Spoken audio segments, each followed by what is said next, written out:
Assalamualaikum warahmatullahi wabarakatuh. Salam sejahtera untuk kita semua. Ketemu lagi dengan Teras Cinta nggih. Semoga panjenengan semuanya senantiasa dalam keadaan sehat walafiat dan tidak kurang sesuatu apapun. Tidak sholat, apakah amal ibadah lain diterima? Ini tema yang menarik. Sebelum menonton video ini, Teras Cinta sarankan kepada Anda semuanya untuk selalu membiasakan diri melihat atau menilai segala sesuatu itu dari sisi positifnya. Bisa dipastikan bahwa ketika kita selalu melihat sesuatu hanya berdasar dari apa yang kita lihat, dari apa yang kita dengar, maka kita akan sering tertipu oleh kulit dan bungkus saja. Rilekkan diri kita, singkirkan pikiran-pikiran negatif dari hati dan pikiran kita untuk menemukan berlian dari apa yang disampaikan oleh beliau berdua nantinya, yaitu Buya Yahya dan Kiai Haji Buya Syakur Yasin MA. Selamat menyaksikan, semoga kita bisa selalu mendapatkan cipratan-cipratan kebijaksanaan dari beliau berdua. Terima kasih kepada sahabat Teras Cinta yang selalu mensupport channel ini hingga terus berjalan seperti sekarang. Matur suwun, rahayu, wassalamualaikum warahmatullahi wabarakatuh. Assalamualaikum warahmatullahi wabarakatuh. Saya hamba dari Padang mau bertanya Buya. Saya pernah baca hadis bahwa sedekah akan menghapus segala kesalahan.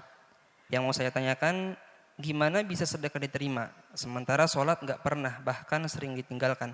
Sementara saya pernah baca juga di buku tentang sholat. Apabila sholatnya diterima, maka amalan yang lain akan mengikuti semuanya. Jadi saya bingung untuk menyeimbangkannya antara buku yang saya baca Buya. Mohon penjelasannya Buya. Terima kasih. Orang sering bingung melihat hadis itu karena dia jauh dari mengamalkannya. Gambarnya di matanya apa? Sedekah lalu tidak sholat. Sementara ada hadis tentang sholat amal yang pertama diterima. Kalau bagi Anda nggak bingung, Anda ahli sedekah, kemudian Anda ahli sholat. Selesai. Yang bingung adalah orang yang tidak pernah punya amal, kan begitu. Maksudnya begini, mana saya utamakan sedekah atau sholat? Begitu maksudnya. Sholat kewajiban, Anda laksanakan dong sholat Anda. Kalau untuk diri Anda aneh, maksudnya kalau diri kita sendiri, kita menimbang saya sedekah antar sedekah dengan sholat. Berarti kita nggak benar ini antar sedekah dengan sholat. Sedekahlah Anda. Sholatnya gimana? Sambil berjalan dong sholatnya. Tapi belum bisa istiqomah. Ya enggak apa-apa, semoga dengan sedekahnya nanti kita bisa sholat. Bukan berarti langsung milih dibanding antar sedekah dengan sholat, mana lebih utama ini. Kalau bicara tentang keutamaan, sholat adalah wajib. Sholat adalah wajib. Sedekah adalah amal baik. Nah ini, kalau untuk diri Anda sendiri, ya sebisanya apa yang bisa Anda lakukan berbuat baik dulu? Sedekah dulu, sedekahlah dulu.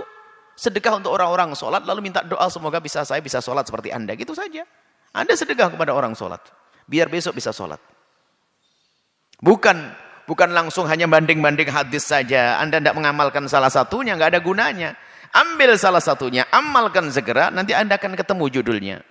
Sholat atau sedekah? Sholat atau sedekah, amalkan. Baik. Jadi kalau bukan hanya sekedar banding hadis ini, pertama kali sholat diterima adalah amal pertama kali sholat, dilihat adalah sholat. Kalau sholatnya baik, semuanya baik-baik saja. Sedekah, aduh ini bukan sholat. Nah, Anda hanya timbang-timbang no amal, bukan mengamalkan, makanya jadi bingung. Sudahlah Anda sedekah, insya Allah diterima oleh Allah. Sholat Anda, segera dibangun sholatnya. Bolong-bolong, sekarang, besok nggak bolong-bolong. Terus berusaha semacam itu. Kemudian, ini untuk diri Anda. Kalau menilai orang lain, nilailah nilai positifnya, jangan nilai negatifnya. Ada orang sedekah tapi nggak sholat, apakah sedekahnya diterima? Insya Allah diterima. Sholatnya jadi sebab masuk neraka. Jangan bilang, wah sedekah gombal. sedekah banyak tapi nggak sholat. Lah, Anda ini ngerusak orang. Coba Anda dengan akal sehat Anda. Jika ada 3 orang. Yang pertama dia adalah sedekah tapi nggak sholat. Yang kedua sholat tapi nggak sedekah. Yang ketiga nggak sholat nggak sedekah. Mana yang paling jelek? Yang nggak sholat nggak sedekah. Anda bisa nilai. Orang sudah sedekah Anda caci maki. Anda membingungkan. Dia sedekah tapi nggak sholat. Ya semoga dengan sedekahnya dia bisa sholat. Begitu. Anda ini orang berbuat baik. Kadang-kadang kita itu begitu. Orang berbuat baik nggak bisa nerima kita. Sedekah apaan? Sedekah gombal. Perempuan model apa? Biarpun menutup aurat tapi nggak sholat. Ya masih lumayan dia tidak sholat masih menutup aurat. Yang repot sudah nggak sholat buka aurat. Itu loh. Jadi kalau Anda melihat orang lain, lihat nilai positifnya. Semoga sedekahnya diterima oleh Allah Subhanahu wa Ta'ala. Kemudian semoga dengan sedekahnya dia bisa sholat seperti itu. Jadi kalau baca hadis jangan sepotong-potong, padukan dua-duanya. Kalau sepotong-potong nanti milah-milih, enggak sholat, enggak sedekah. Mau sedekah lebih bagus sholat. Tapi kan saya belum sholat, maka percuma nanti sedekah. Akhirnya apa? Ajib, tidak sedekah, tidak sholat. Neraka paling dalam, lulus. Begitu cara pandang yang salah itu akan. Tapi mulailah kebaikan yang Anda bisa lakukan. Sebab dalam beragama itu tidak ada yang sempurna. Yang bisa memulai kebaikan dengan sedekah-sedekahlah. Belum sholat, besok insya Allah sholat. Belum bisa sedekah, lakukan sholat dulu. Ini begitu. Mulailah dengan kebaikan. Kemudian setelah itu kebaikan akan menarik kebaikan yang lainnya. Wallahu a'lam bishawab. Saya tidak menolak ya. Tetapi saya melihat bahwa ibadah sholat ini menjadi panglima dalam beragama. Untuk mengukur kebenaran seseorang beragamanya benar atau tidak, lihat saja di sholatnya. Itu satu. Yang kedua, bahwa sholat itu adalah tiang agama. As-sholatu imaduddin, faman aqamaha faqad haddamaddin. Barang siapa yang mendirikan salat berarti mendirikan agama. Wa man tarakaha faqad haddamaddin. Barang siapa meninggalkan salat berarti menghancurkan agama. Lalu ada lagi hadis, wah segudang nih saya teman-teman. Ya, banyak ratusan hadis tentang salatnya.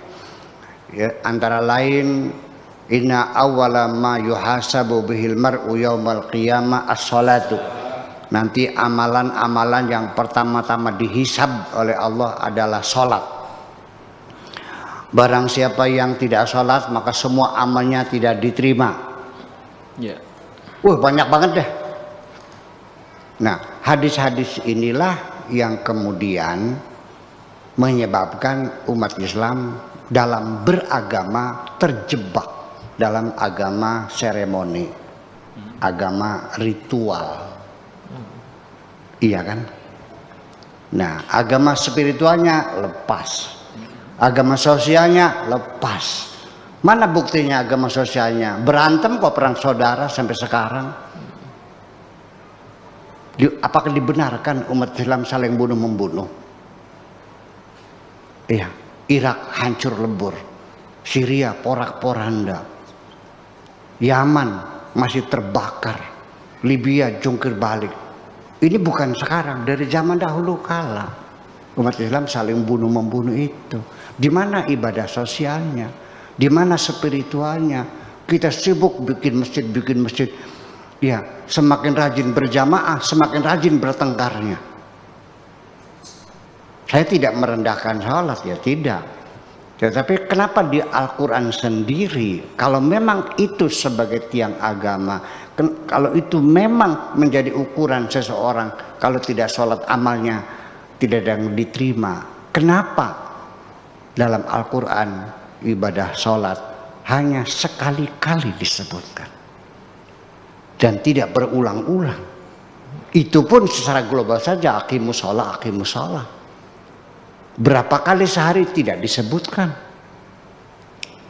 rakaatnya tidak disebutkan, apa yang dibaca juga tidak disebutkan. Tidak ada dalam Al-Quran bagaimana protokol sholat itu dilakukan.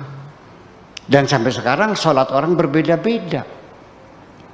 Ada yang takbirnya di atas kepala, ada yang di atas kuping, di bawah kuping, di atas pundak, ada yang digoyang-goyang, ada yang sedekap, ada yang tidak. Sampai baca Fatihahnya ada yang baca Fatihah, ada yang tidak. Yang baca Fatihah ada yang baca bahasa, ada yang tidak. Sampai menunjuk sepatu syahadat saja, tasawuf saja, ada yang digoyang-goyang. Nah, saya jujur mau berkata, Nabi Muhammad sholatnya gimana? Saya mau niru sholatnya seperti Nabi Muhammad. Artinya dalam komunikasi sehari-hari, kalau saya memerintahkan kamu hanya sekali dua kali, tidak akan berbeda dengan ketika saya menyuruh kamu berkali-kali. Betul enggak? Yang berkali-kali itu infak, anfiqu wa mimma razaqnahum yunfiqum, infak. Kenapa dalam bab fikihnya kok nggak ada bab infak? Ini ada satu persoalan yang tersembunyi sesungguhnya. Ya, saya tidak menolak itu semuanya, cuma saya sedang berhipotesa. Kalau dia itu memang tiang agama, kalau itu memang landasan seseorang amalnya tidak diterima kalau tidak sholat, ya mungkinnya dikatakannya 1000 kali dalam Al-Quran ini. Itu yang jadi persoalan. Jadi sampai sekarang tidak ada yang tahu Nabi Muhammad itu sholatnya seperti apa. Saya ingin meniru seperti Nabi sholatnya. Ayo, sedekap nggak Nabi? Nabi tangannya digoyang-goyang nggak? Nggak tahu juga. Nabi baca Fatihah nggak? Baca basmalah nggak? Nggak tahu juga. Karena berbeda-beda itu berarti kita sama tidak tahu. Jadi kalau Anda meyakini semacam itu, ya syukurlah. Supaya amal Anda diterima, ya yang rajin sholatnya. Gitu aja. Iya. Jadi artinya saya juga secara logika sederhana, sering saya mengatakan, untuk mengukur kebenaran seseorang zaman sekarang, nggak usah di kepintaran ngajinya, nggak usah di wiridanya, nggak usah di puasa, nggak usah lah, nggak usah di kedermawanannya, nggak usah. Anak muda zaman sekarang asal mau sholat 5 waktu saja sudah paling hebat sekarang. Salah nggak kan? Ya, jadi saya tidak menyalahkan itu, tetapi bahwa sholat menjadi panglima dalam beragama itu menyebabkan akhirnya kita terjebak dalam agama seremoni semacam itu.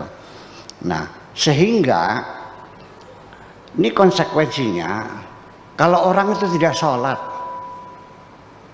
tapi dia sangat dermawan sekali, Anda hormati enggak? Ada orang itu sholatnya rajin tapi medit, dihormati enggak?